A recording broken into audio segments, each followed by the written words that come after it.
we're going to be talking about religion today because, religion plays a very important role in the lives of people around the world. It plays, varying and dynamic roles in, the decisions that we make in life. And there are also those who might be, religiously unaffiliated as well. So for today's episode of the wrap up, we're going to examine the use of religion in TTRPGs like D&D, how they guide our stories or how they might not, and more. We're going to try to squeeze in as much as possible in this 2-hour episode. And, if we don't finish anything or if there are topics that have or questions that have been left unanswered, well, we've always got next Friday. So to start, and I've posted an agenda in our chat, panelists in our chat, and I'd actually like to establish 2 baselines. The first baseline is more of like an intellectual and experiential baseline, and it's, well, what is culture and what is religion? Those are 2 things that are going to pop up in this conversation and the conversations that we are going to have in the future. So I'd like to establish a baseline on those. What do we perceive culture and religion to be? And they, of course, very interconnected. So I want to do that baseline. And then I want to establish a gaming baseline. Right? So what have our experiences with religion in games been like? That's like video games and TTRPGs. And then from there, we'll kind of see where the conversation takes us. But I first want to start with culture, and I want to kind of extend this to the group. What is culture? Right? And this is, a topic that has been hotly debated by anthropologists and continues to be debated by anthropologists to this day. But for us, what is our personal definition of culture? When we talk about culture in TTRPGs, when we talk about our own cultures, when we are portraying cultures in our stories, what is the definition of culture that underlies all of that? And take some time to think. There will be dead air in this. I'll start with mine, right? And this might evolve over the course of this conversation, but to me, culture is very much a shared set of values, ideas, rules of behavior, and concepts that allow a social group to basically perpetuate itself, function as a whole. Now, all of these things that I've listed, like values and ideas, can either be explicit, right, through mechanisms like religion, or they could be implicit, right? So it's basically knowledge of how that people use to live their lives the way they live their lives, right? So what is culture to the rest of you? I think, like, in addition to that, it would also include a material component of the things that have been made, the things that have been left behind, the things that are passed on. And it's not because I took an art history course that was called History of Material Culture or anything like that. No. Yeah, I would add that culture is the expression of beliefs and socially constructed or just like agreed upon things that it has that social element, kind of has to have other people involved, and that it's not just internal beliefs, it is the outward materialization of how that group is doing, The community. Yeah. So, it like Miriam said, it will have those, tangible elements, things you can interact with. That includes food. Food is a big one that we've talked about on this stream, and we have consumed live on this stream. Food is an integral part of culture, right? And and it's not just what you eat; it's the ingredients that go into it and the processes that are involved in obtaining those ingredients, right? And the value of those ingredients, like socially as well as dietarily, right? So we haven't heard from Austin. Austin, what about you? I'm going to take a slightly different track. For me, defining culture, I tend to feel like it's a microcosm of a broader societal picture and how groups within a larger society, and this is very much informed by our kind of modern life of these larger imperial nations that we all live under. It's how smaller groups within a broader societal organization have adapted to survive and thrive in the environments that they exist in. Yeah, absolutely. Absolutely. And I know that that definition is definitely going to come up later in our conversations of religion and the ancient world. How about you, Steve? A couple of words kind of resonated with here, so I'm nodding along with everyone because when you ask that question, I'm like, I don't know. But the words that really resonated with me, Miriam, you have mentioned community. I was going to say like aspects, signifiers that make you feel like belonged or like you have a sense of belonging.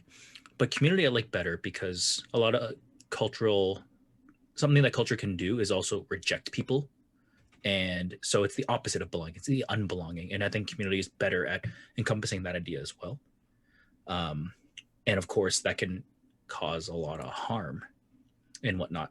I'm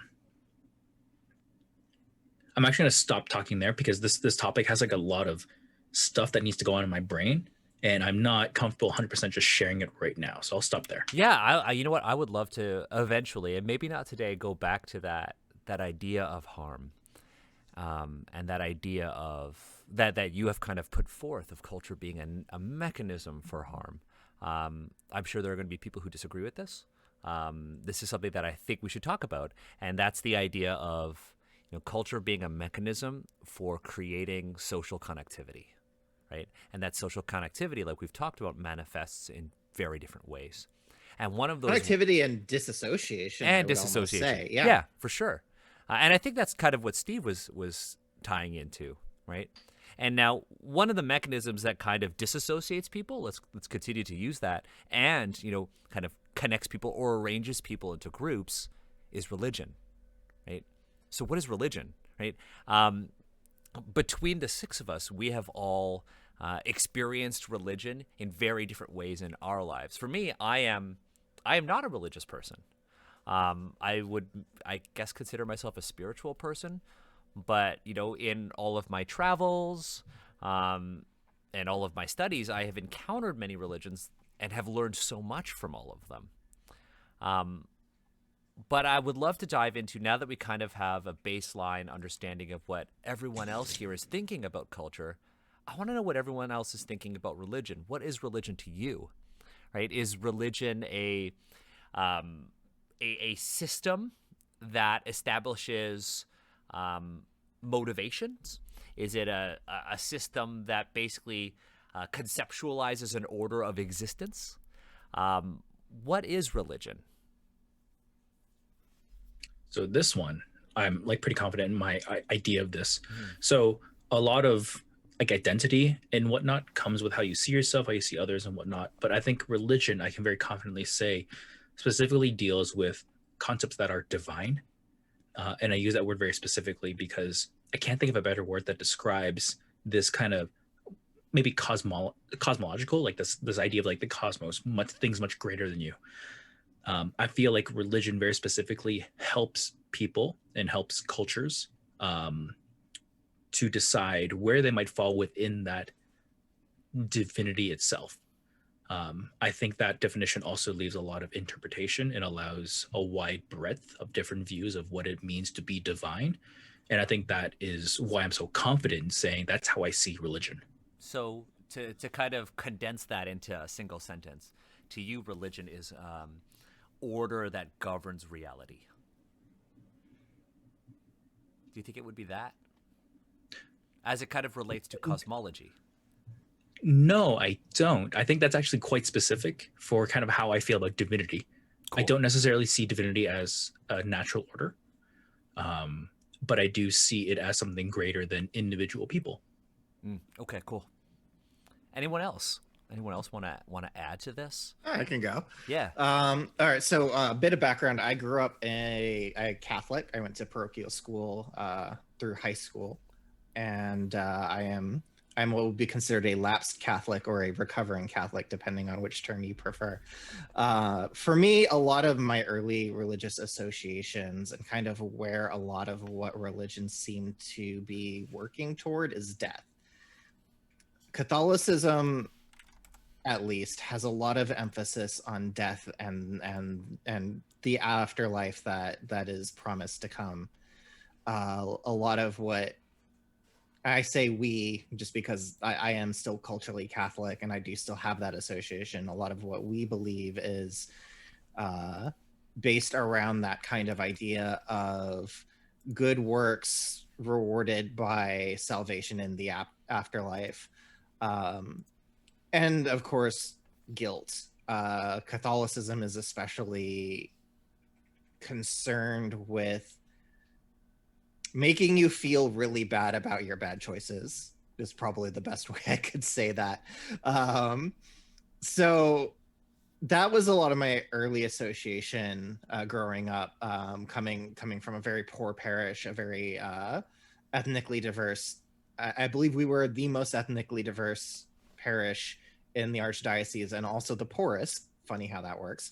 And then from there, moving to a rich white Catholic high school, which is very much a different experience. Generally, a lot of the piety I see in the more minority focused church had a lot more of the, you will be rewarded in the afterlife. The nobility of suffering comes up a lot. And then in the richer parish, it's kind of an interesting changeover, where even though humility is expected in the religion, it's not nearly as often emphasized when you've got a bunch of rich white kids. But yeah, moving away from that, I do generally, even today, experience religion through the outlook of death. What happens after we die?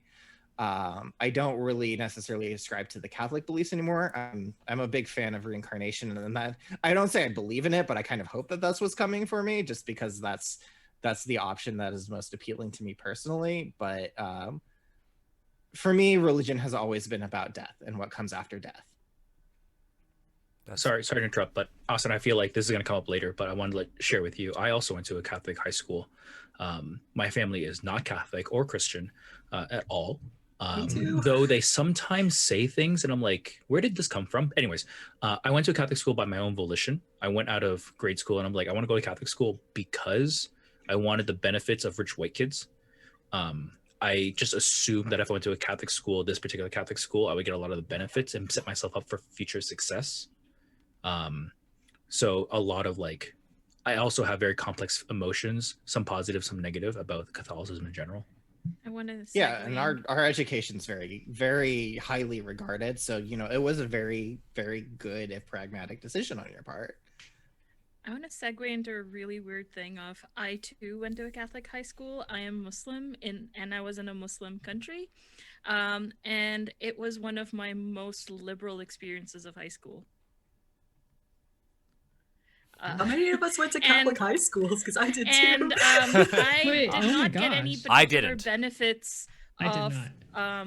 what in North America you would get, because it was a mostly brown country, and Catholic schools would have an emphasis of having Catholic students. But I went there because my friends were going to go there and I didn't want to be left behind in my old school. It's interesting with the Catholic education, especially. A lot of our schools are run by Jesuits, who are probably the coolest of the Catholic clergy. Not all, but many. And the more liberal scholarly education is really an emphasis, and that's why, in part, Catholic schools have such a good reputation. I always say that, Catholic school taught me that I didn't need to be Catholic, and I'm kind of joking, but I am mostly serious in that. In my education, they were open about the idea that Catholicism isn't the only right way to get to God and to get to a proper afterlife. There is an emphasis on the good works, and something that I still appreciate about the church, even if the church often fails to walk the walk. Just the idea of you being judged by the good works that you do and the good that you bring to the world, I think, is very powerful and relevant even today. And I'm Mary, seeing it's- Sailor Palavin saying Jesuits are terrifying. I'm like, oh no, you met the strict Jesuits. but Miriam, you already talked about a little bit of kind of your background and kind of how this kind of formed up for you. So would you be comfortable going next of like, Sure. you know, what is religion? For me, religion, it's one of those things where I call myself as chaotic liminal, and religion is no different for me, because I grew up like I was born Muslim. My parents tried to teach me their faith the best way they could, but due to other dysfunctions, didn't really get to that part. So left it to the school I was in to teach me, where Islamic studies was compulsory, and I didn't feel I fit. And as I got older and older and met people who were more agnostic or spiritual, even atheist, the more I started to realize that is religion is a type of community, and it is a type of a culture, and there's no monolith as much as people try to make a monolith. Like the people who are self-appointed religious leaders, because in Islam we don't have like a pope or anything. There's no centralizing of Islam. So do not believe people when they say that Islam is only this one way and only this way. And the other thing about Islam is that it's religious holidays, because it's a lunar calendar that is 13 days shorter than the Gregorian. It goes through all the seasons, and it goes back to the same date every 24, 25 years. So we don't have any seasonal fixation with our holidays. So our memories and our symbology for holidays is people and food and going to each other's houses, which kind of, to some people, they like, especially in North America, they can't fathom that. Wait, you don't have a season attached to it? Like Christmas is like winter and all these things. Like, no, I've celebrated in December, I've celebrated in like June. For me, the most important thing is these type of foods, because this is what my family did. And coming and getting Eid, which is like, I really words. It's a lot like the red envelopes on the Lunar New Year, of like, we get money from all the youngins get all the money from the biggins, and like putting mehndi on and like going to each other's house. And since Eid is like 3 days long, day one someone plays host, and then day two the other person plays host, and everybody goes to their place. And for me, it was always community and food. And yeah, so for me, it's like, if you try to tell me, well, what's religion? It's like, well, it really depends on the people, and the same religion can be very different between two different communities.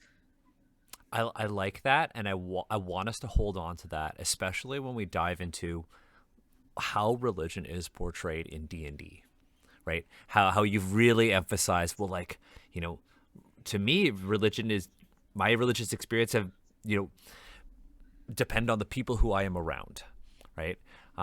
As a little preview, there is a thing that says, this is in the player's handbook, it's in the appendix, and it says, your DM determines which gods, if any, are worshipped in his or her campaign. They couldn't just use theirs? That would save them 2 words. I know. I know. Thank you, Miriam. That was my immediate thought. I know. They have a style guide, Miriam. Jeez. Yeah, no comment. Go pre-order Candlekeep Mysteries. Smooth. Smooth segue. But they have said that in D&D, and I want us to go back to this. We'll touch on this later. They have said your DM determines which gods, if any, are worshipped in their campaign. I'm going to make an amendment there. D&D Beyond are worshipped in their campaign, right? Based on your definition and experience with religion, that wouldn't fit with D&D's. And I want to go back to player agency when it comes to religion when we talk about TTRPGs. I am a GM's worst nightmare. I think we are. I think like this. I think if you're the best. You're the best. I think that if you took the GM instructions from the player's handbook, the Dungeon Master's Guide, and the Monster Manual, and you turned that into a person, I think we would all be that person's worst nightmare. Like, my agnostic setting basically says do whatever you want as long as you're not oppressing other people. And it's just like, okay, you want me to pay you money just for those two lines? It's like, I mean, it's your choice. You know what's funny? Um, in another D&D book, they say Baldurians are permitted to worship whatever deities they wish, so long as they refrain from violent acts and practices that disrupt trade. Contradictions. Let's get back into our definitions of religion. I just wanted to kind of preview that because that's something we need to discuss later on how our own individual definitions kind of might contrast those of the TTRPGs we've encountered or played. So we've had like death, we've had food and community. Let's just go. Let's just get the bottom. Let's go to Emma next. At the bottom? Well, I mean the bottom of Yeah, our overlay. Okay. Sorry. Wait a minute. Sorry. Bottom of our overlay. We're finishing up this Okay, row. yeah. I gotcha. All right. Our poor listeners on the podcast. I think an important distinction for me is that there's like lowercase r religion and then there's uppercase r religion. So there is, for me, like religion in general is a shared cosmology. And what's interesting is it exists simultaneously on the local level as well as a global level. So it's something that you share with a very small community very closely, but they can also connect to a larger community of people that you may never meet. Like there's this interesting interaction between highly like focused and also very broad.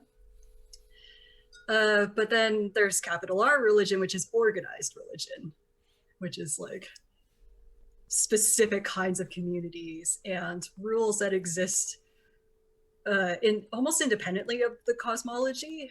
Like one church can have a particular set of things that it takes from that cosmology and makes it into a codified set of beliefs and laws that are followed by the community or the congregation. Like, so for me, like religion and organized religion are very different. And it gets a little confusing because for me, I grew up Shin Buddhist, then went to a Catholic high school and was surrounded by like mostly Protestant people. But Buddhism and Shin Buddhism is highly influenced by Shintoism. These are two religions that are not organized religions. There are communities and everything else around that, but a lot of times for Shin Buddhism, it becomes the Japanese Canadian Community Center. It's not just like temple or a church. Like there's a lot of blurring going on. And so for me, growing up, religion was like just don't be a jerk, your general almost like social guidelines for how you behave around other people, because like that's what you got for Buddhism. Mm-hmm. For the most part, like do as little harm as possible if you want to benefit in the next life, you know? Right. So like rules governing behavior. Yeah. Sweet. Okay, so then we've got Emma. I mean, so we had Emma, and now it's Agatha and Steve. Who would like to go next? I think this is a pretty complicated question because in terms of what I believe personally versus a kind of objective definition of what religion generally is very different. Because I am a Protestant Christian, and so obviously what I believe follows a lot of the tenets, right? So for me, that is a very personal thing to me. But if we're just talking about like what is generally religion, I would agree with what everyone has said already about like if there's a cultural aspect, there's a community aspect, and then there's a behavioral aspect. And for me, that is how I would think about it when I am talking about it in general. Cool. It's Steve? I went first, my dude. Oh, duh. Sorry. It's No, sorry. No, you're absolutely right. Yeah. but like I just want to comment that like everyone's thoughts here were like so provoking. I'm already feeling like very much like feeling more with my heart than my head which is good, I think, in these conversations. It will. That only goes to a point. At some point, my brain needs to like actually chip in. But No, that's okay. as a comment to something you said earlier, Daniel, this is a topic that cannot possibly ever be covered in 2 hours. So I'm already feeling that. Yeah, that's so true. It's painfully true. So are we going to do another 40-hour series, Steve? People have done more in the past when talking about religion. It's true. I mean, there are entire academic disciplines and intellectual pursuits about it. There are podcasts. Yeah. I will Entire say theses nailed to the doors of churches. Centuries of theology. exactly. So I think between everything that we've said, there are a couple of elements that bind them all together, right? There's cosmology, which Steve talked about, right? There's this like, particularly in the case of gaming, which is where I kind of want to drive the conversation now. It's this like this origin or history of the world. What was creation in our game world? What is, like I said earlier, that order that governs reality, right? We didn't really talk about supernatural belief, but supernatural belief is something that is features very prominently in TTRPGs and the religions within the TTRPG campaign settings. We talked heavily about like rules governing behavior. This could be like the foods we eat, how we perceive death, rituals or I guess rites involving death. There are also like obviously different religions and different cultures have different rites of passage. How you how you transition from different life stages. You have like rites of intensification. These are things that we've talked about, things that bring the community together, right? Like Steve, you said earlier, things that bind the community, but also things that exclude people from the community or disassociate people from the community, like Austin said. And then the last one is ritual, right? Practices that serve a religious purpose, right? And in some religions, like capital R or lowercase r, we talk about, how practice can generally be supervised by a religious specialist. Now, that said, everything that you folks said, all the elements of religion that you folks had added to this sort of wrap-up definition of religion, I want to establish a gaming baseline. And it's like, well, how is religion portrayed in the games that we consume, right? For a lot of, RPGs, if we're talking about like I think, what was the Pathfinder game? Kingmaker? Is that the Pathfinder? Kingmaker's one of them. Kingmaker, Kingdoms of Amalur, Reckoning, Baldur's Gate. God. What?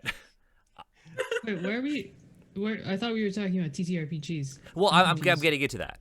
So Okay. I'm talking about video games and like gaming in general, right? So Sorry, you mentioned Amalur, and I just remembered that game breaking on me and not being able to progress, and I've been slightly salty Oh my about gosh, it all my same. life. Oh, we need to talk about where you got stuck, because I also... Anyway, So sorry. I mentioned Amalur because I have very fond memories of beating that game in 2013. The game is fun. But I'll until step it breaks. back. But anyway, Yeah. But I will say, like in video games, religion is often seen as like a choice you make at the beginning. It gives you a bonus and maybe a little bit of an ability, and that's basically it.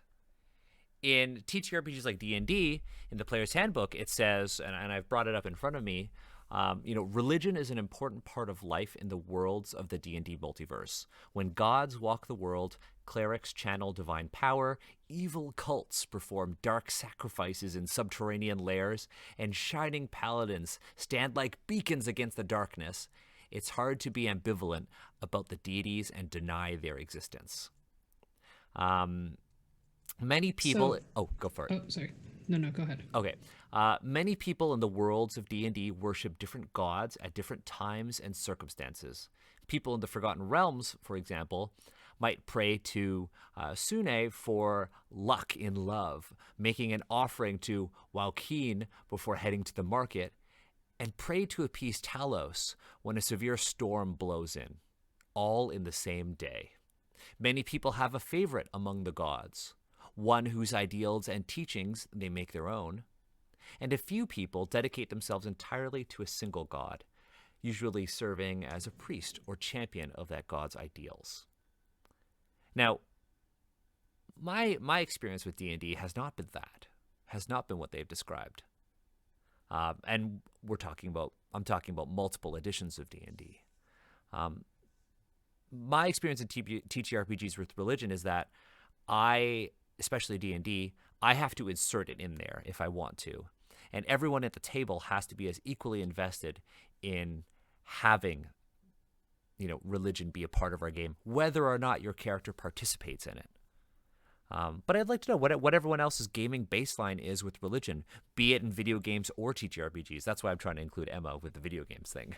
Well, I think I said this earlier, but the most experience I have with seeing it in like mechanized and in the setting is for L5R now, because we spent how many hours reading that? Steve's looking 84 years. It was 84 years. Yep. That sounds about right. And now I don't know if that's how it always plays out, but I feel like you can't play L5R without having to interact with that version of religion, because they've made it such strict codified social, political, economic laws. So I will that's something. Say that like that aspect, like that very strict kind of, it's almost one-to-one really with real life religions. You'll see that in D&D. There's a lot more smoke and mirrors throughout it, but if you take a deep breath, you will see like very real world religions just codified within Faerun, for better or worse. So go ahead, please. I have a question about why have religion in D&D? Because I played a lot of games. I played a lot of games that are not D&D or Pathfinder. Never played Savage Worlds, so don't have an opinion on that. But I played a lot of games that I guess are more indie games, so they don't have that same publishing model of having a lot of supplements where you make money that way with all of these different backgrounds and stuff. And religion is just not a huge thing in them in general. Games that have a lot to do with supernatural, games that have a lot to do with even being set in our current world. So for example, Urban Shadows, which is about playing supernatural creatures, kind of vying for power within an urban setting, and it's supposed to be, you're supposed to pick real life cities to set your game in. This is with that the diversity of both culture and religion and socioeconomic levels, but that is all inherently coded into the game, but religion is not. So I don't understand, as an actually religious person, I don't understand why this was so hardwired into D&D. Also because I assume D&D is very strongly inspired by Lord of the Rings, and Lord of the Rings, it's not a religious it has a religious message, but religion is not treated the same way. So these are just my questions. I don't understand why it's a big Oh, Miriam, this is your okay. Miriam has been holding on to this. Okay. Miriam has been holding on to this. Miriam asked someone. She's wiggling. I really wanted to say something. Miriam asked before, hey, can I do this rant? And I'm like, there's going to be a time, and now is that time. Go. I will get to that specific rant in a moment, but to answer your question specifically, I feel like it's from a couple of reasons. One is that D&D's root has always been in wargaming and individualizing war games. And one of the most popular topics, I think, in war games, if you're going into historical thing, is the Crusades.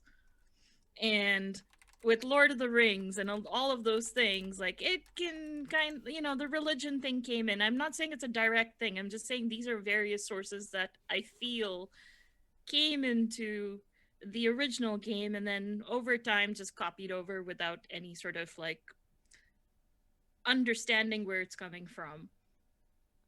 And people are just kind of building off on this history now without examining why does this history exist.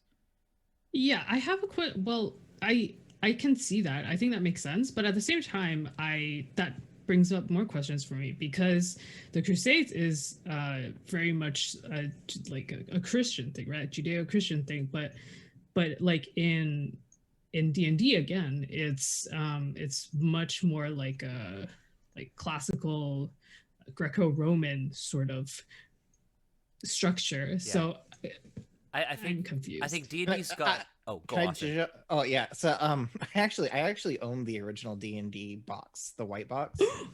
The white box. Oh. Yeah. It's the classes are, if memory serves, wizard, cleric, and fighting men.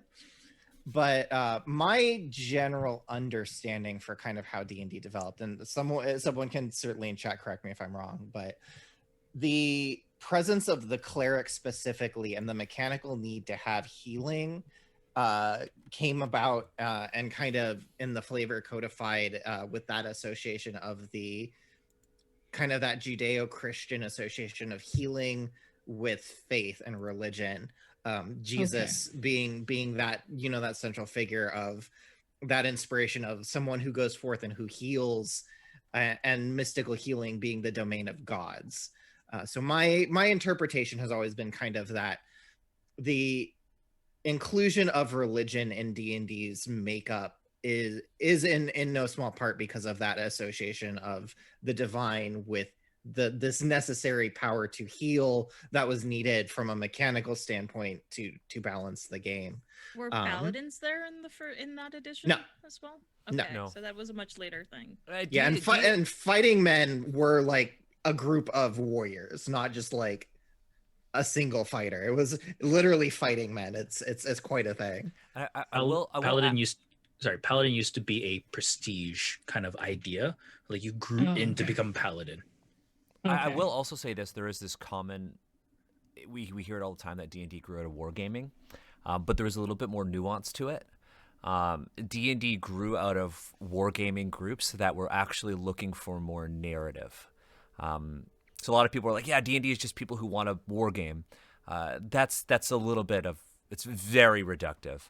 There are a lot of war games, back in the 60s and 70s that were like homebrew war games that emphasized narrative and story. And that's how like Arneson and Gygax even met. It's through these wargaming experiences, these small groups of dudes who Arneson was, as I understand, really the pioneer of the story.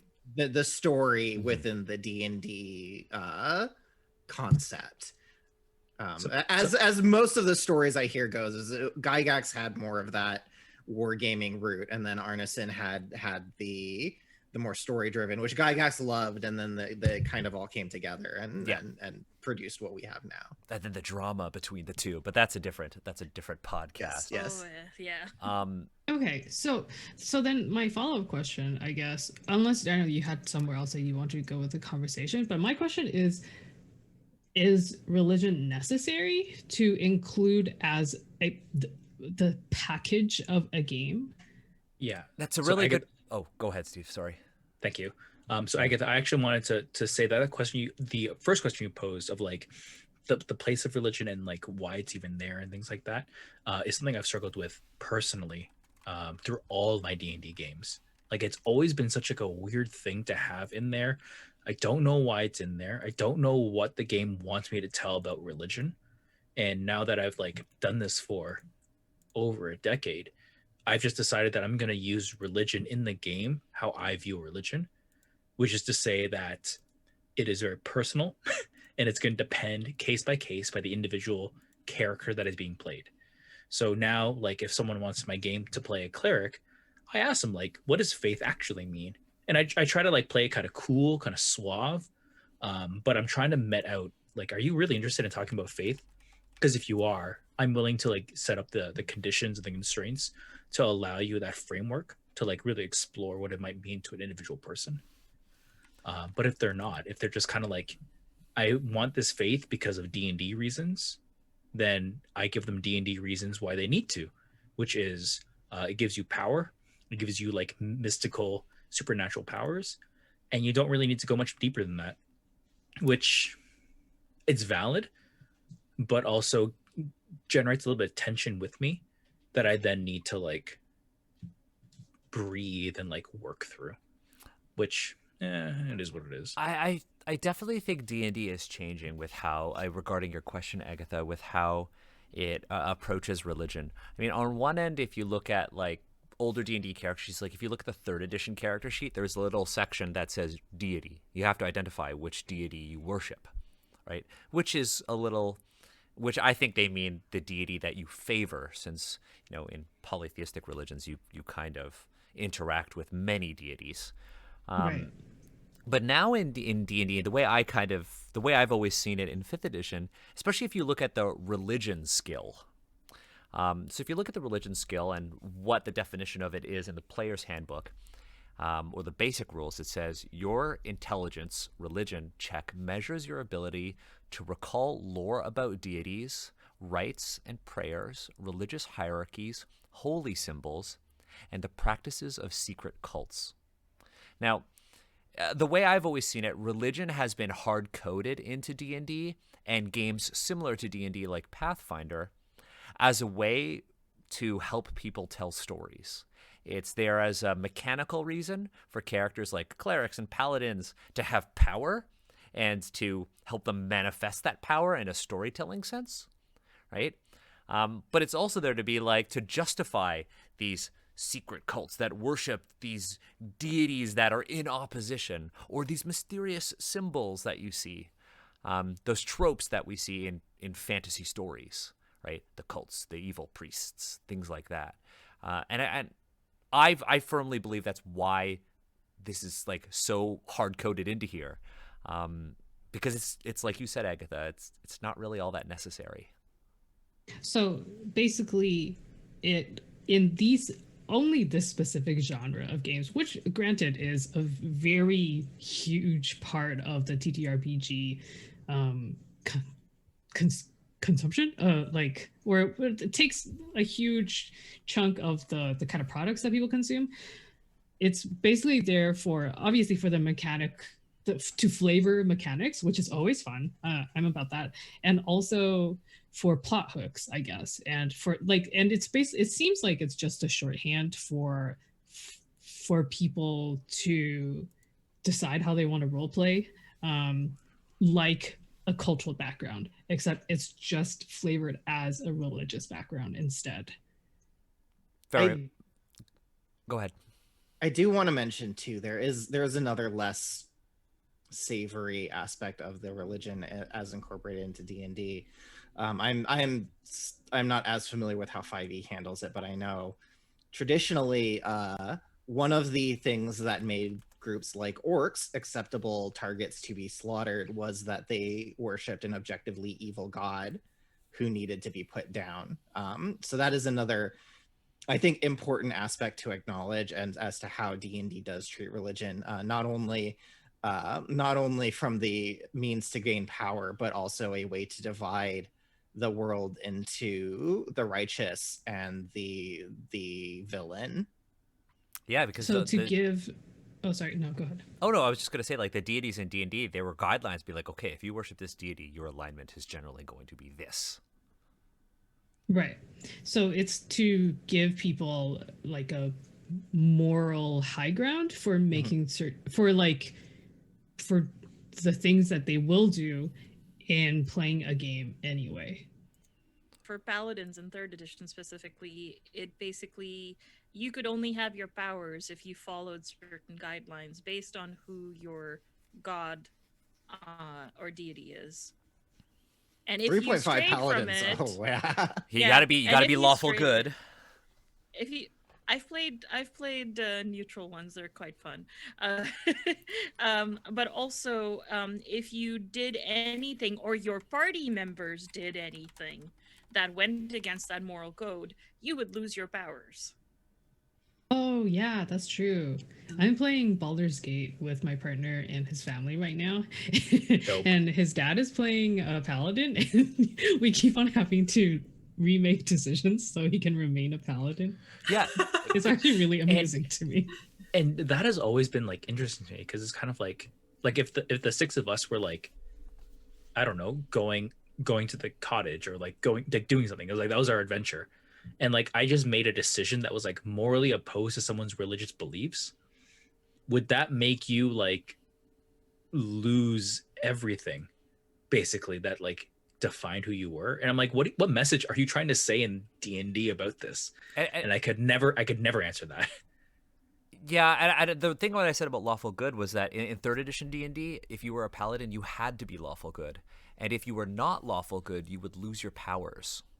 Unless you bought the extra book. Unless you bought the extra book.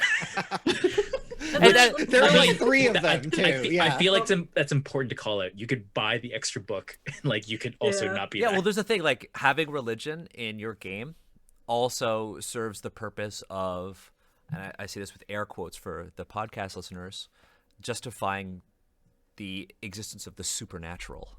And not even justifying, like explaining the existence of the supernatural, right? If we're going to have demons and angels, does that mean we must also have religion to go with it? And the religion in D&D doesn't even really explain that. This is where I get a little, I don't know if I'd say confused, but the intersection between supernatural and religion in a lot of TTRPG, I can't say that, no. In the ones that I've looked at and heard about, so L5R and then some of the D&D stuff, is, it doesn't really work with my concept of supernatural, which can exist and does exist independent of religion. And that religion then exists to help people interact with and interpret the supernatural in different ways. So each religion is different, and part of how it's different is its views of and relationship with the supernatural. And for me, supernatural doesn't just mean like deities, demons, or religious mythos kind of stuff. Like, it's everything. Right. Yeah. So I don't understand this whole you have to be like a priestly or religious class in order to have supernatural powers, because like, no. Yep. And they've started to take things like that away. I mean, like paladins can now be any alignment really in D&D. They've kind of taken away like the hard rules, but yeah, there is still you must, like, faith has to be a core or fundamental part of your character in order for you to access the things that let you whack things on the head with power. Yeah. Or, not be like, I don't know, sentenced to whatever it is, not hell, but purgatory or whatever. I can't not use Christian terms for this. And the thing is that there are groups of creatures that have really deep Christian roots, like demons, devils, angels, like celestials.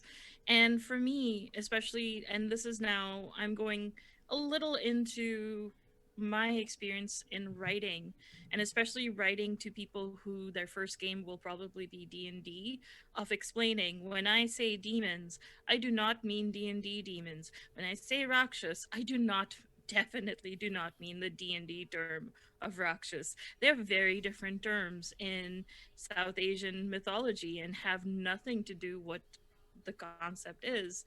And it's that working against what is already established to define it in a way that's like, okay, when you're playing this and you see these creatures, these are not what you think you are. Yeah. So as a religious person, I have a question, I guess specifically for Miriam. I'm not just culturally Christian, I also believe other things, like not all the things. I believe specific tenets in the Bible. And this is a thing where I don't care about, but also because Christianity is kind of like the majority, and in, like, for example, in like a lot of these games produced in the West, right? Like, but I don't necessarily want to see what I believe in reflected in some way in a game that I'm playing. In fact, that makes me very uncomfortable. And I feel like a lot of times, like, dealing with divinity or things that have to do with religious structures, it makes me uncomfortable when I play a game. So I would much rather have it not be a part of the game that I have to use or interact with. Actually, this was one of the reasons why I was trying to play Dungeon World with some of my my church friends, and then they were so uncomfortable with like the religious aspect that you have to engage with in the game that we ended up not playing it anymore because of that reason. But it's completely fair. But I think for a lot of us, it's kind of like, but at the same time, I have a lot of Christian friends or friends of other like religious backgrounds who are very comfortable with it. But my question is like, so this is where I'm coming from. Like, I don't want it in my game. Like, that is a very integral part of my life in real life, but a game is a different thing. And I feel like the way I don't know how people are going to perceive it or interact with it. And a lot of times there are things that I don't agree with, but I can't say anything about because we're creating this world together. And then I'm like, but I'm so uncomfortable, but I guess let's move on. So that's my question. Like, and Miriam, I guess my question is for you. Like, do you want to see like Muslim in games or like some kind of like equivalent of it that is called something else? Or Islam, It sorry. depends. It really depends. Like, I want to see the cultural folklore against supernatural that's not necessarily divine in nature, but it's cultural folklore, superstitions, what you call it. I want to see those in the game because they're also a part of my identity and my culture, and I want to see it. What I don't see, and this is a perfect time to get into that rant I've been waiting to get into. Yeah, I thought that was a segue. That was a perfect segue. Thank you. Is being blindsided by a term that in the real world has been used to vilify and demonize Muslims after 9/11 be used so casually and almost like just like the audacity to use it in a vampire game, which is the word jihad, which is like this sort of secret war or struggle, which yes, technically jihad does mean struggle, and there in Islam there are two types of jihads. One is what would be a holy war of like when you're defending your faith, which was done in the early years of Islam for reasons, and then there is the more the smaller one, which to me really should be the bigger one, which is your daily struggles with faith internally, of how you perceive it, how you want to have it, and how you represent it, um, and it being used so audaciously in a game like that made me furious. It's like, how dare you demonize us, vilify us, and then use it as something in your game? How dare you? Yep. So it sucks when it's appropriation. Yes. 100%. Yeah. And related to that, and I think I brought this up in the L5R streams a bunch of times, it just kind of is not great to see real world terms and ideas and things presented as fantasy alongside a lot of other very fantastical things. And then it all comes back into that exoticizing Orientalist approach to other people's cultures are exotic and interesting and mystical, and we'll use these terms to give it that flavor without paying attention to not only like people's understanding of this term, but also the history of how it's been talked about within the communities that use it, and also by outsiders judging it. Yeah, absolutely. We talked many times on the L5R stream and other streams we've done about how portraying identities in like this very like cut and manufactured way does so much harm, and religion is no different. That when it's like packaged up in such a way to be used as this plaything, like you are erasing a lot of people's emotions and feelings towards these things, and the harm is quite significant. But it's also a kind of harm that's very easy to ignore, and that's, I think, a big reason why we do those critical reads of all of these texts, because faith always comes up and faith is always ignored in the very nuanced ways that it affects real people. Absolutely. Yeah. Now, do you mind if I jump in a bit, or did you want to Go go, ahead. Emma? Okay. I mentioned this kind of as we were gearing up for the stream, and I did want to talk about it a bit.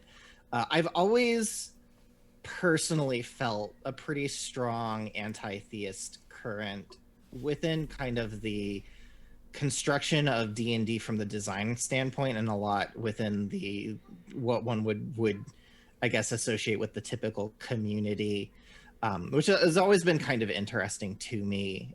Just it feels like D&D, despite a lot of, especially in the modern construction, trying not to take a stance, honestly does tend to come down politically more often than not on the religion bad category.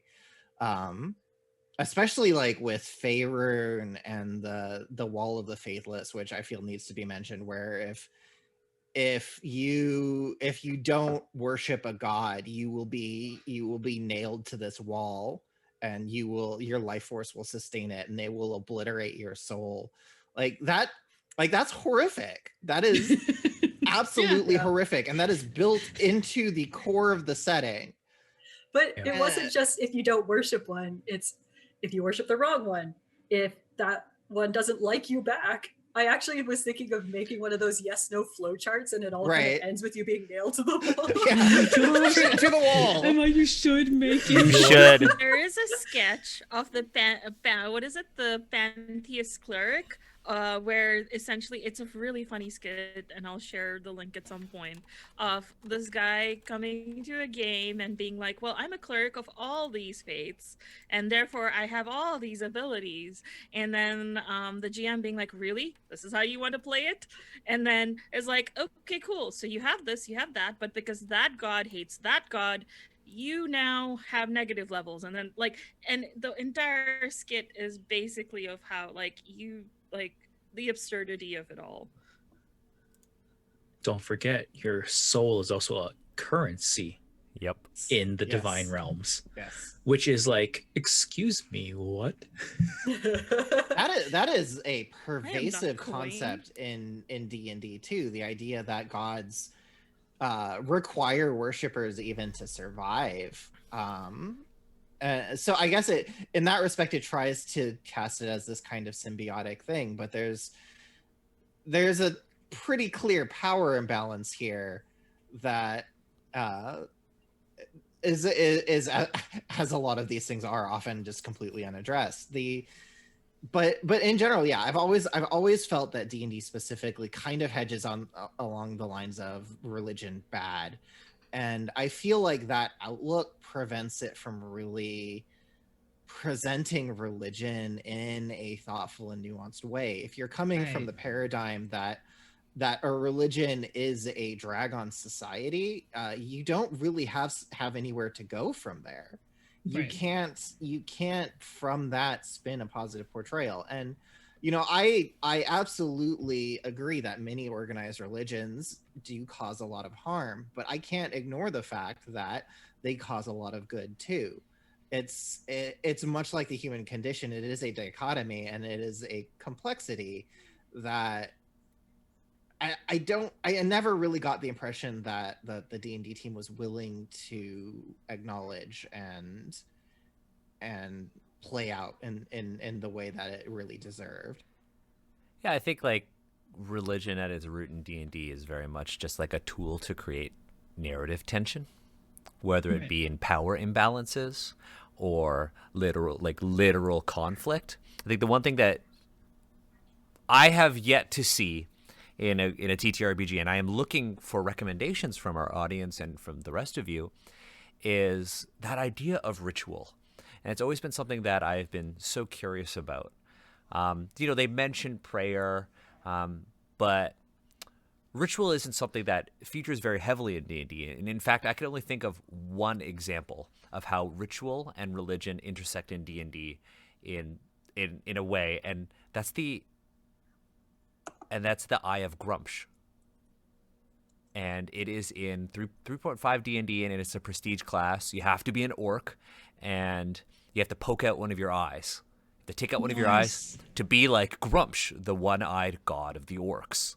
And it's like one of the prestige class prerequisites. And I thought that was interesting because it was like, if I want to play as this prestige class, I have to really engage with the lore, or I have to really think about my character's story. Would my character do this?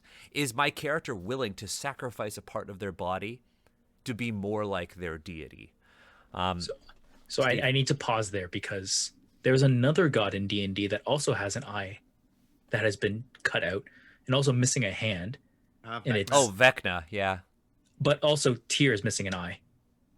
Oh yeah. And hand, What yeah. is it And with hand. Odin. But then these are all gods that they've missing appropriated from. appendages? So the reason I Yeah. want to call this up because we've talked about orcs many times.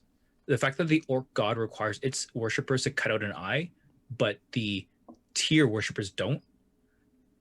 Like that, disparity. Also, like, I also think that's eye be- problems. Like, I don't need Yeah. to hear about eyes because Yeah, let's stop that. Let's pull back on the eye thing. But let's just say that, like, I think that's really a case because they made a prestige class around this D&D god. I don't know if they would have done the same if they made like a warrior of Tyr, or children of Odin. I don't know if they would have done that. And that's, I feel like that is actually based more on like the savagery of how they want to portray orcs, which we 100%. talked Right. about. Because Which is in that problematic, because yes. in that edition of D&D, if you were also to play a barbarian, you have to be illiterate as well. That was a Yes. requirement. just the word barbarian. This is why it was never Makes my me first sigh. class. Yeah. I don't get why it's not just a fighter variant. Because A rage Conan fighter. the Barbarian. Yeah. Yes, Yeah. Conan the Barbarian. I get it, but I don't Because get the it. connotations. Daniel and I have read through some of that stuff, and after reading it, I understand exactly where they're drawing all of the, not all, but like a lot of the inspiration from. It's not great, but I'm like, oh, I get it now. That's why there's Yeah, always a barbarian class. Yeah, it's because I want to be Conan. I want to be on that wheel of pain, becoming strong. Although watched that movie everyone not that I hear who is into Conan says like the barbarian is a terrible way to represent Conan. So That's true. So I feel like it seems like the conclusion from everything that we're saying so far is that it could be interesting if there was nuance in terms of how a game it allows you to engage with religion. And actually, I want to mention then Balikbayan, which is a game that we're playing on Wednesdays right now on this channel. It's run by Jamie, who is the creator of the game as well. It's a cyberpunk game, but it also the way that Jamie, I just interviewed Jamie, so now I'm like, oh, all these different ideas are so cool. There's a playbook in there that you can choose that's called the Saint. And the game is very rooted in Filipino identity and also in decolonizing as a part of that identity. And the playbook, it's so perfectly encapsulated in the playbook of the Saint, which is, and so Jamie told me that they decided to include that because it's so rooted in being Filipino, like the whole like Catholic aspect of things, that it would be remiss to like not have it. But at the same time, what they did was, instead of being a saint of Catholicism, you would be a saint of little gods, which I don't know the details of it, so if there's any mistakes, it's on me. But Jamie said that this is a part of this kind of like the different saints that you can believe in, that like they oversee different areas of life, or there's like intersection between like the idea of saints and then the idea of these like deities, right? And you get to choose like what little gods your saint can interact with and or believe in or draw power from.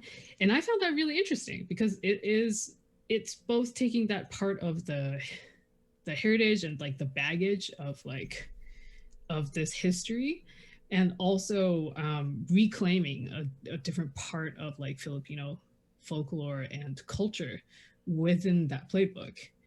And so and actually John, who's one of the players in the game, chose that specific playbook, and it's been very interesting like watching that play out within the game.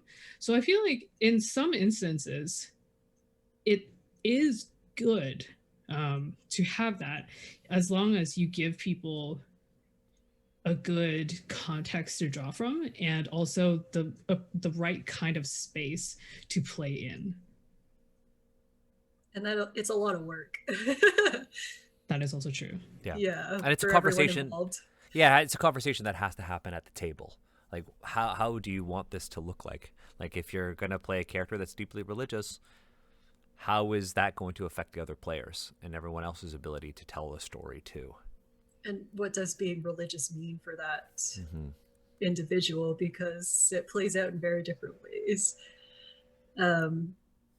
Yeah, because I don't know, everyone knows that religion is complicated, but when you try to put it into a game, you tend to have to pare it back and make it manageable or systematic, and like religion is not systematic.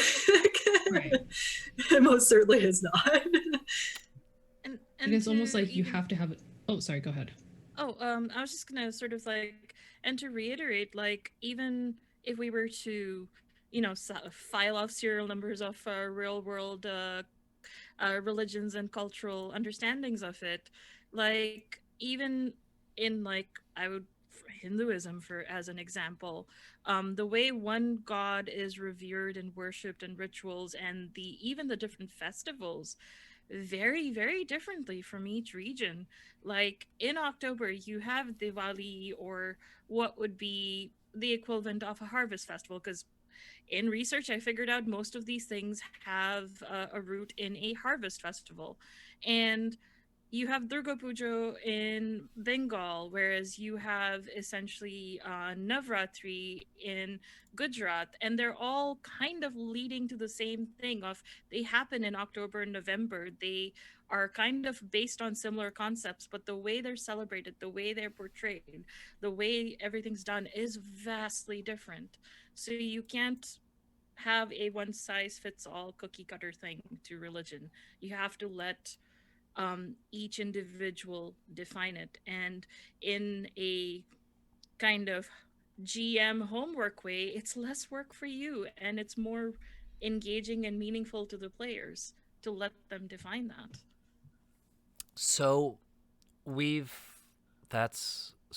talked about, we've kind of put all of our conversation right now into D&D, but we've mentioned Balik Bayan, which is like, first of all, I just want to say this, like, I haven't said it on stream or anything. This is just like a completely different cyberpunk than I have been exposed to, and I fucking love it. It's so good. It's so good. It's so everyone should just watch the Balik Bayan series that we have on the YouTube channel. First of all, like, Agatha, kudos to you for like you producing it and taking lead on that. But also, like, you just said it. You just recorded an interview with Jamie about Balik Bayan and that cyberpunk, and that's going to be on our podcast stream. So yes, if you aren't already subscribed, you can subscribe on, Apple Podcasts, Spotify, or Google Podcasts. That will come out sometime this month. Steve, were you going to say something? The other day, I was talking about Shadowrun because like I like Shadowrun, but I've been playing it for like years, and people were like, "Oh, I can't wait to get into Shadowrun. You've really sold me on it." And I'm like, "Hey, if you want to play Cyberpunk, maybe look at other things. Like, I'm playing Shadowrun for very specific reasons, right. But like Balik Bayan, like if you want to look for like Cyberpunk and depending on the story you want to tell, Shadowrun might not be the game for you, to be quite fucking honest. Yeah, there are like a bunch of really good cyberpunk games. Like I really like The Veil, which is by Fraser Simons. Joko Games.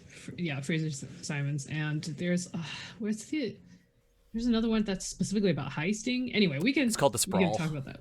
Yeah. Thank you. And like, The Sprawl. I've been meaning to look into like Signal, or is it called The Signal, or I forget what it is, but it's about like the radio signals giving you like supernatural abilities or superhuman abilities. Oh, I want to like it's the idea that like the underground radio system is what gives you power over corporations.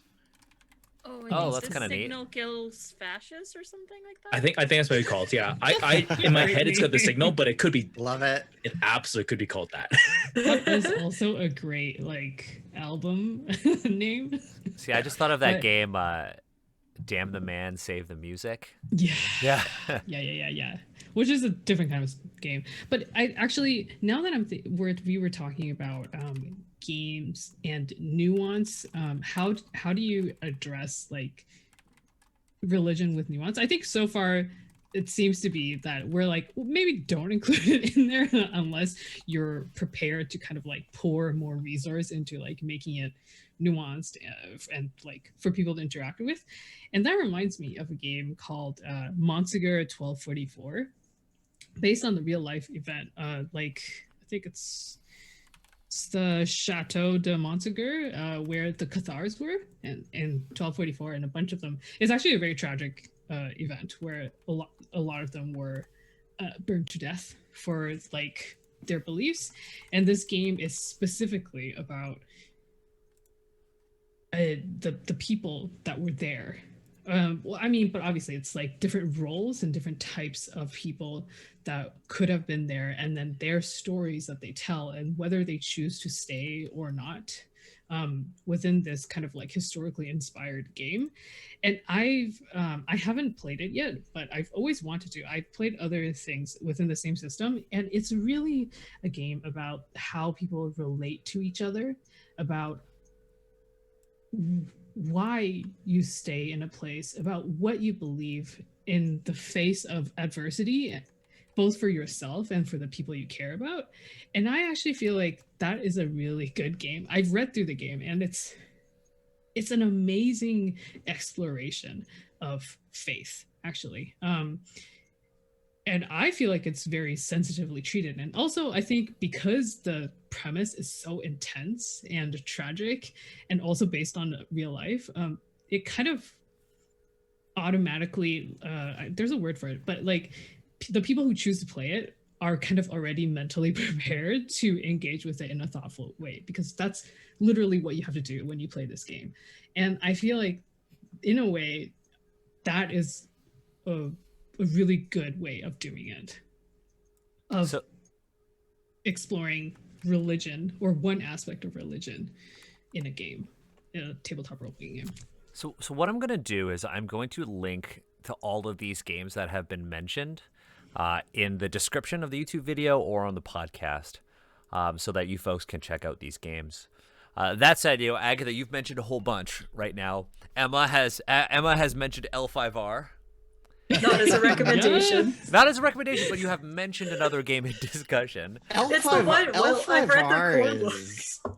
It's so weird when I was watching you guys read the core book, because religion, coming from the card game, like religion doesn't come up like ever.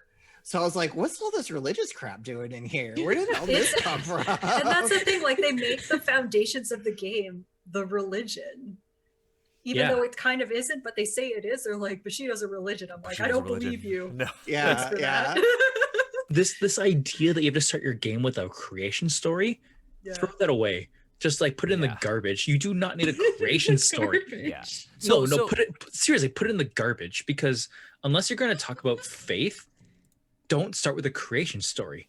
So I don't know how clear that can be. Yeah.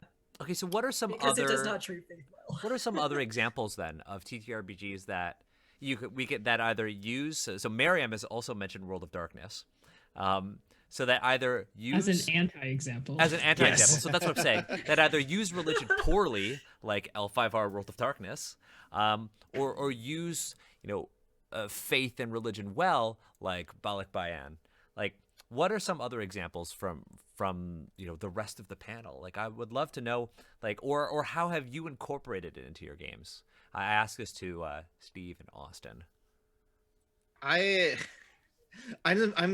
spending a considerable amount of money in my own world building, because I'm building a modern fantasy where I want to be able to incorporate everyone's kind of cultural outlook and tradition. So I'm literally like, I have a list of like if I want to include something that looks like Judaism, I need to hire a bunch of people who are Jewish to do that. So look forward to that in 100 years. But I feel like I do need to mention, since they are bringing it back, Kryn, the World of Dragonlance, more so in the early books, they really mess the cosmology up later, but I won't say it's good or bad. I will say it's interesting, because a lot of the initial idea behind Kryn is the world there's an apocalypse and people turn away from the gods, and then the kind of the initial books that launched the series are in many ways about people realizing that it wasn't the gods who turned their backs on mortals, it was mortals who turned their backs on the gods, and kind of finding that belief again. The setting was headlined by a Mormon writer who is still very much involved in it, so there's a lot of that perspective in it. But because Wizards is bringing back bringing back Kryn and Dragonlance, you will see this again, and I think there's value in looking at it. I can read the Chronicles today and I can really enjoy them for what they are. I know just from like the annotations and the commentary that, for example, that Tracy Hickman did, mission trips in Indonesia, and while yes, there's a certain white savior undercurrent, I can at least tell from his world building that he wants to do well. Whether or not he does is certainly up for debate, but it's interesting. I think it's worth looking at. How about you, Steve? So this is tricky for me because, like, in general, I don't think I've ever come across a tabletop RPG that's done faith in a way that like satisfies me. Like, it feels good. I've done many things in Dungeons and Dragons to like make faith feel better for me, but that's all like on me and my groups. Like, we've done this, and I think what it comes down to is that I feel like D&D does a bad job of what I want faith to do. So I want faith to be the actions you do, which at a surface Dungeons and Dragons actually does. Like, faith is an action, and I'm super there for it. But then how it portrays those actions, I'm like, oh, I disagree. I don't like that. And it doesn't pair very well with how I perceive faith and divinity and cosmology and a greater sense of being in my own life. So it's like, not great. But over this week, I've been thinking a lot about like times when I felt like a game has like talked about faith in a way that like I really resonate with.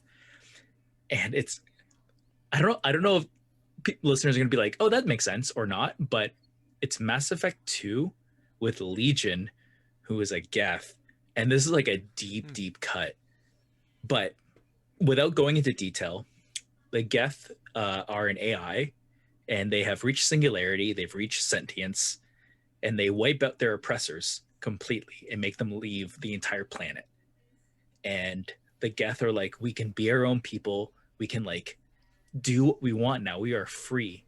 And what they do with their freedom is they decide to not touch the planet anymore, and they don't know why. They just can never touch that planet, and they let it be as it is and go seek freedom elsewhere. And when you probe Legion, who has the collective AI all within him, so he's a collection of Geth stories.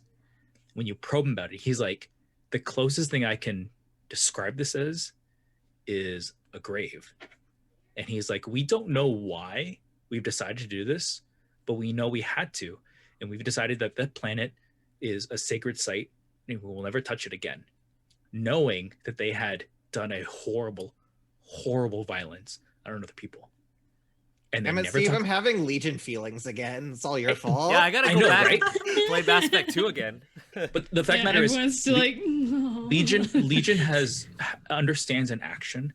Legion has like talked about the action, and Legion doesn't understand it, but he knows that their actions, they are rooted within a purpose greater than the individual.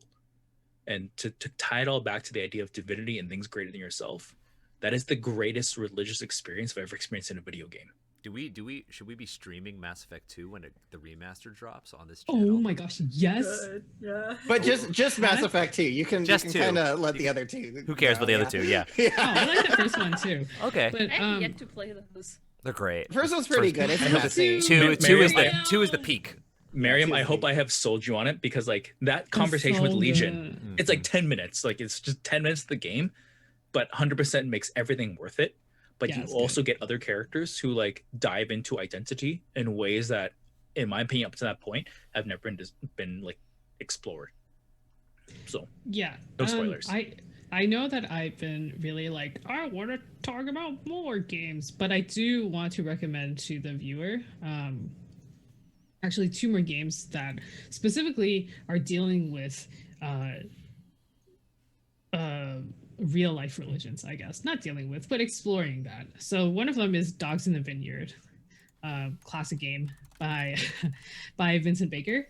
And this one is about where you're playing like it's inspired by, it's obviously can't encapsulate the whole experience, but it's kind of inspired by like Mormonism during like I think a very specific period of time in Utah, and you play as like the enforcers that go around into these communities, and then you deal with like issues, and you're kind of like law givers and or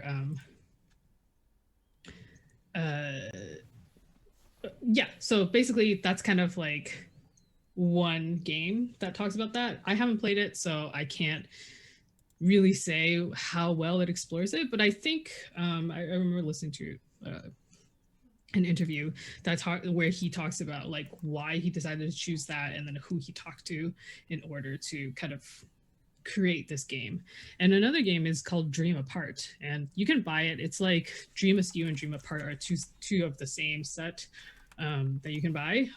This one is by Jeremy Benjamin Rosenbaum, and this is where you play like as in this like fantastical version of this Jewish shtetl, like in kind of like Eastern European countryside, and then it's like all of these, and it's a belonging outside belonging game, just like Balikbayan, where these games are exploring like how you belong outside of like the status quo, or like you play as people who are creating their own communities on the margins. And so this is a story like that too, and it's very, very Jewish experience, and it's super cool. So I do recommend this one for sure. And I think in terms of reading, I think Dogs in the Vineyard is also a very interesting thing to read as well. It's also worth noting that Dogs in the Vineyard is out of print. You can no longer buy Dogs in the Vineyard. Yeah. Can you get a digital? So JK. No, they don't. They No, don't. They don't. They don't sell it anymore because Vincent didn't like the setting. He was dissatisfied with it, and it's Yeah. out of print now. Yeah. Yeah. But I do think that it's still interesting to like read them as references, as like how have they been done before, right? If you can get your hands on it through truly legal means, please do so. I have one, and it's one that I constantly am like, I'm at odds with, and it's Coriolis. One, because I hate the way that it's marketed, and it's like, it's Arabian Nights in space, and I'm like, oh God. Right? It's And not a great start. It's not a great start. But, I kind of like pushed past that and kind of like read into it, and I admittedly have played a lot of it and really enjoy that game. Not necessarily for the setting, but for the mechanics of the game. But in Coriolis, for religion is very important to Coriolis and the characters. And the game itself actually encourages you to experiment with how your character interacts with their faith. And you get experience at the end of every session for, role-playing your faith in a way that you see fit. And you are always the judge of whether or not you gain that experience point, and it's never on the GM. But what's interesting about Coriolis is that it separates the mechanics and the setting. So if you don't like the setting, you can play it with the mechanics. and take away religion entirely. But if you go with the setting in the book, and I've pulled it up actually just to make sure I was remembering this correct, what they've actually done is they've talked about their religion and how there are taboos within the religion. There are, religious icons or material culture associated with this religions. There are places of faith. There is a hierarchy of religious practitioners. But there are also things like local icons and superstitions that may contrast the organized religion and coexist with them as well, which I think is a really interesting step. And Coriolis was honestly the first time that I thought about religion from a narrative perspective in a TTRPG, because up until that point, it was always like, choose your deity, I'm an elf, Coralon, there we go, and keep moving, right? In D&D. But Coriolis made me step back and think like, okay, well, if I am worshiping the traveler, how am I practicing this religion? Am I sharing my knowledge with others, or am I making an effort as a worshiper of this icon, which is what they call the gods? Am I making an effort to learn from others? Am I making an effort to literally travel and learn from others? How and have control over that from my own perspective. Yeah, so my recommendation would be to at least look at Coriolis and see what you think, because I'm curious about what you, the audience members, think. And if you have ideas about it or thoughts about it, you can tweet at me at Daniel H. Kwan or at AZNSRepresent. It's a game that, I know the Critical Read folks, we've talked about looking into it in 30 years when we finish Alkadim, and when you folks finish Alkadim. Oh, you guys are on a 30-year plan? We're only on 11 years at our pace. Well, I will say in the defense, Alkadim is a longer book than Karator. It's also lore heavy on the top half. I think we're gonna start making some headway when we get into a lot of the mechanical character creation stuff, because at that point it's like, okay, here's a couple of points that are kind of like they all lead to the same thing, and why we think this is problematic or not, or maybe it's good or what have you. That's very rare when it's actually good, but it does happen. it does Character is happen. kind of the same way. It's just that in addition to often being bad, the lore is astonishingly sparse.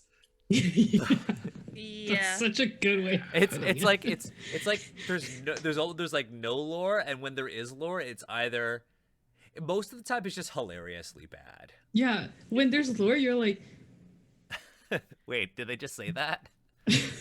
Sorry, people are talking about my chocobo, and this is Alpha from 14. So more reason to play the Stormblood raid storyline, because Alpha is the best. And for podcast listeners, we're talking about a plush chocobo right now. Oh yes, Miriam, what about you? Like, what do you?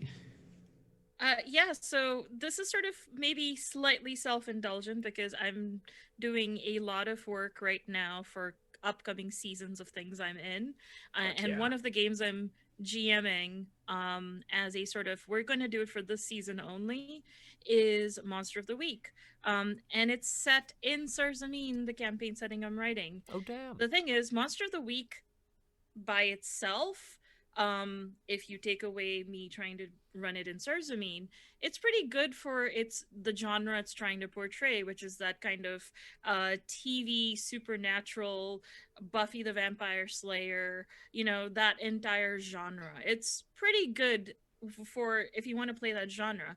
The issue, and this is where, because there's a divine character and there's another character, and they're all kind of like main characters in a way, but it's very heavily religion tied, because there's a concept of the end of days, of the apocalypse, of a divine agent, of a summoned agent playbook, which essentially heralds the end of days.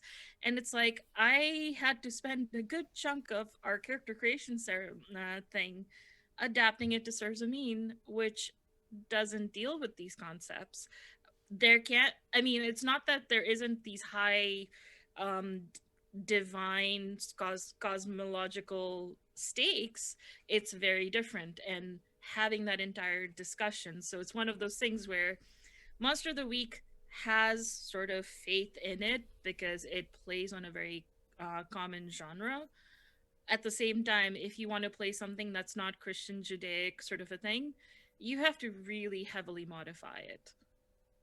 And then this sort of small little segue, which might seem like a shameless plug, and I didn't mean it to be, but okay, here we go, is with Serzamin, when I'm writing cosmology, I always emphasize on the fact that even though I have these cosmological lore, it's interpreted very differently amongst every community. So do not assume one lore supersedes another.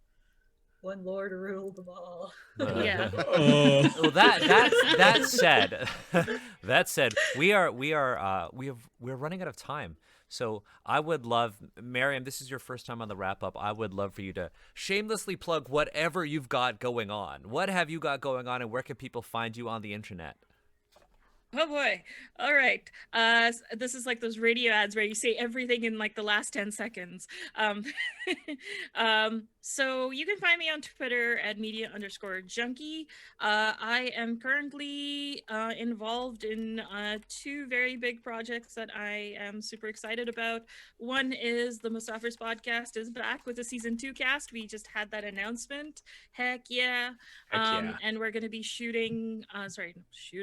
recording our first sort of cast AMA this weekend, actually. So super excited for that. If you have any questions, DM me. What do you want to know about the cast? What do you want to know about the podcast? DM me or DM our podcast Twitter. And the second thing is Utopia will be coming out with a bunch of new shows early March. Super happy about that. And one of them being season 2 of Kahania, which is another game I'm running. And season 2 will be Monster of the Week. And we have a lot of reveals that are going to be coming up in the next week or so. So not to spoil that either. Nice. Yeah. So, look, Miriam, you're doing so much incredible stuff. I'm super grateful that you've taken the time to join us, for the wrap up, but also that you are with us tomorrow again for Critical Read Al Gadim. Oh yeah, and I'm here tomorrow at noon. I'm so sorry. Yeah, at noon Eastern. That's okay. And if you're listening to this on the podcast, you could check it out at youtube.com/AZNSrepresent. Let's go with Austin next. Austin, what have you got going on? All right. My name is Austin Mckenzie. I am the owner, lead designer, financier, everything for Valorous Games, which is my independent project where I decided to distill the essence of like playing a TTRPG that's like playing an anime. So like, shouting attack names and actually getting mechanically rewarded and, building kind of whatever the hell you want. So Valor, that's my game. You can find more about that at valorousgames.com. So that's VALOROUSGAMES.com. Also, we'll be announcing pretty soon, hopefully like today or tomorrow, we're going to be starting an actual play of the supplement that I have coming out and wanted to have come out a long time ago, but then like everything went wrong and then the pandemic happened, so more things went wrong, of Best in Class, which is going to be our first official campaign supplement that you can play without even owning the core book. So we're going to be kind of running through that, so you can check us out.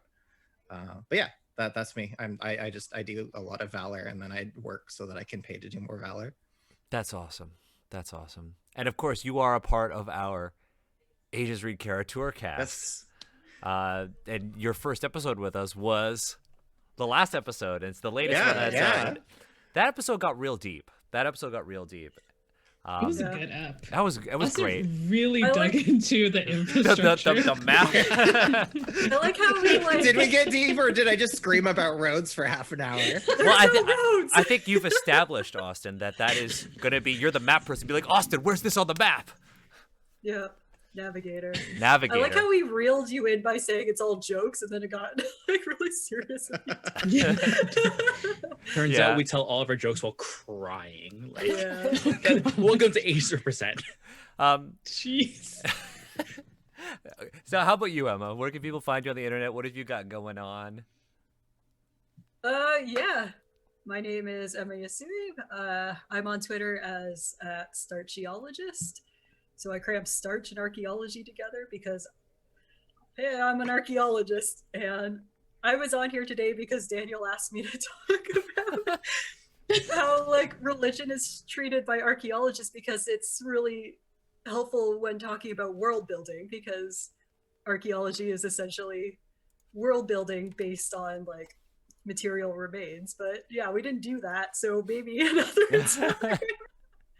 Because there are things like archaeology got it real wrong for a real long time, and they are things that I see in TTRPGs that I need people to not do in the same way. So Maybe that's what we're gonna do next Friday. maybe then. next time.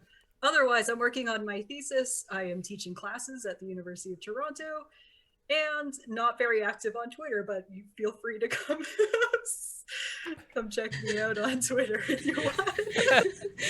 Clearly, Emma, you just need to post like a cat picture a day. That's I great could do content. that. I am very excited to do a debrief with you about our D&D game and Yam, the 3rd level Tabaxi Rogue. Yeah.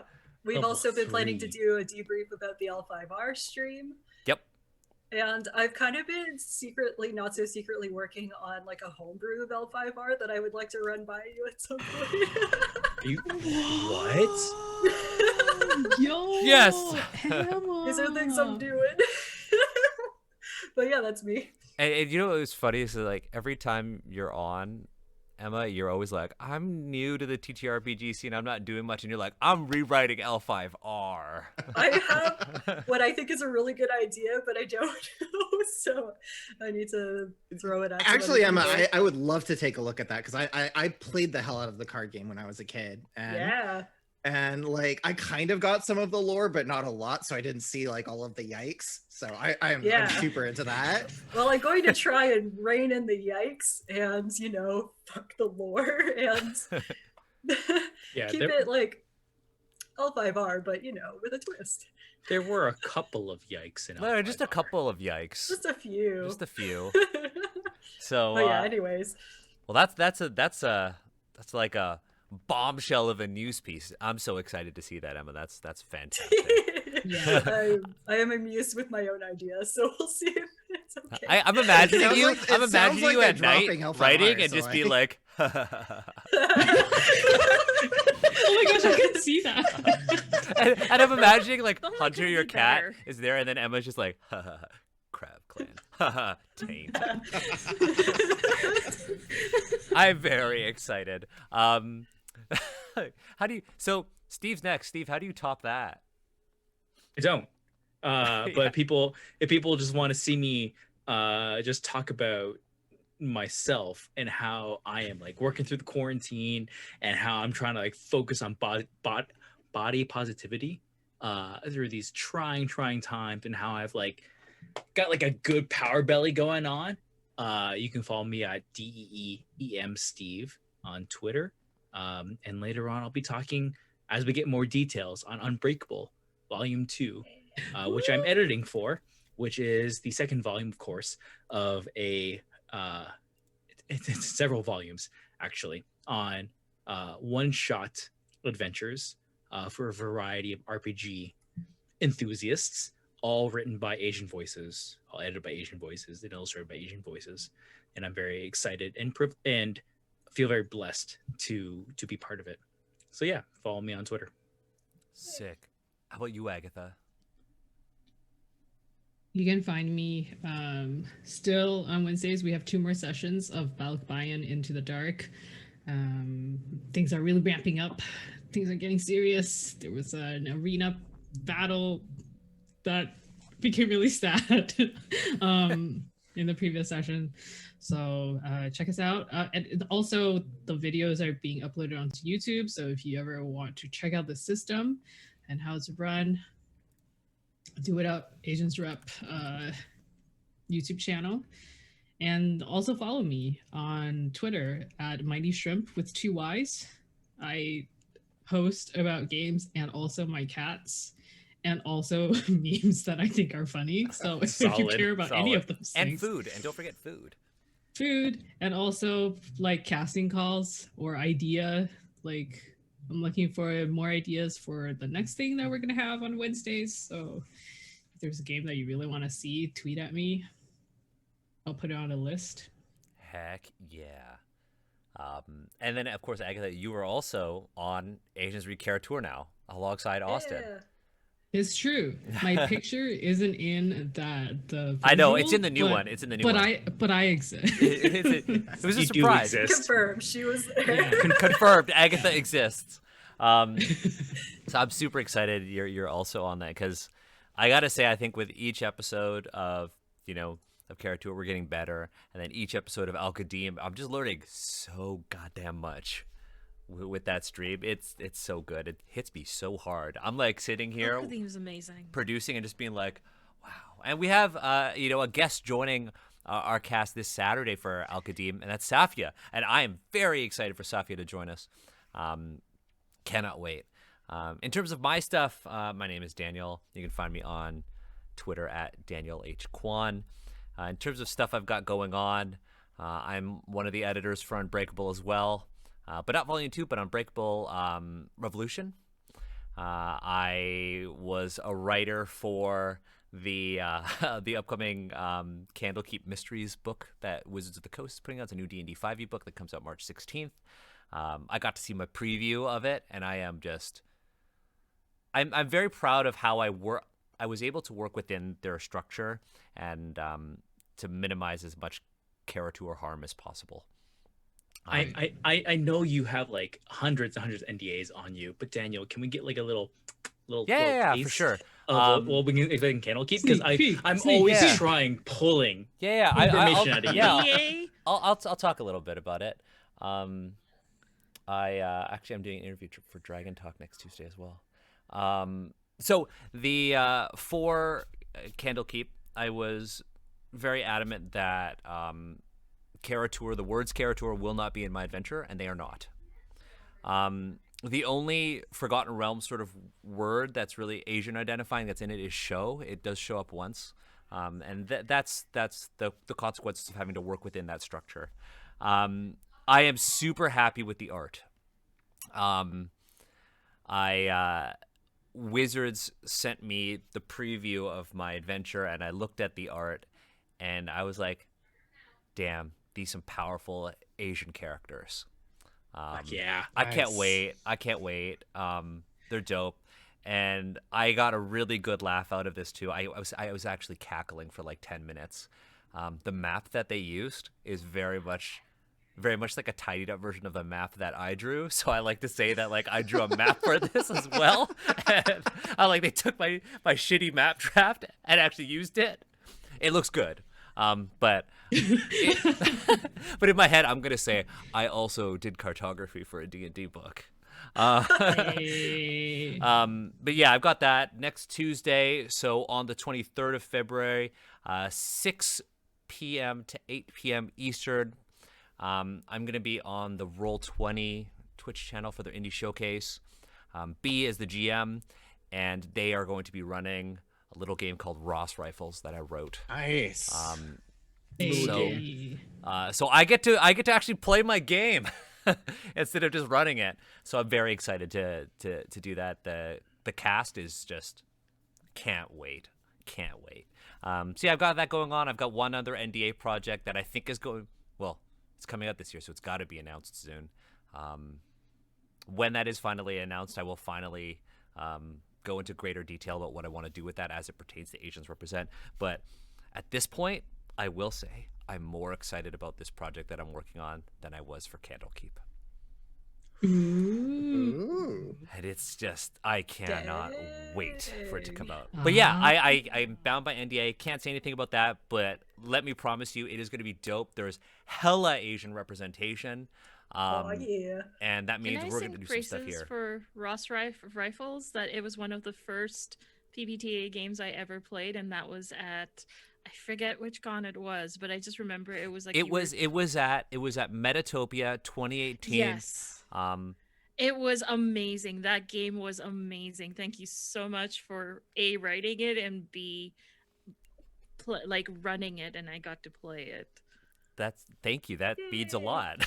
Sorry, I'm taken aback. Aw. That's very kind of you, Miriam. Thank you. Aw. If you folks are interested in Ross Rifles, you could buy it on DriveThruRPG. We are selling a very limited run of physical copies at DundasWestGames.com, the most Canadian Toronto, the most Toronto game company ever.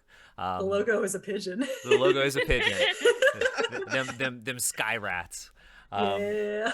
But yeah, you can head to DundasWestGames.com to buy that stuff. But yeah, Emma, Miriam, Austin, thank you for joining us as guests for this episode of the Wrap Up. I think we're going to have to continue and do another one, a follow-up. Yeah. We're all in the same chat, so we're going to figure out what's happening next. I'm Daniel, and thank you folks for tuning into the Wrap Up. And if you liked it in audio format, let me know, and maybe we'll try to do this more often. Bye, everyone. Bye. Bye. So.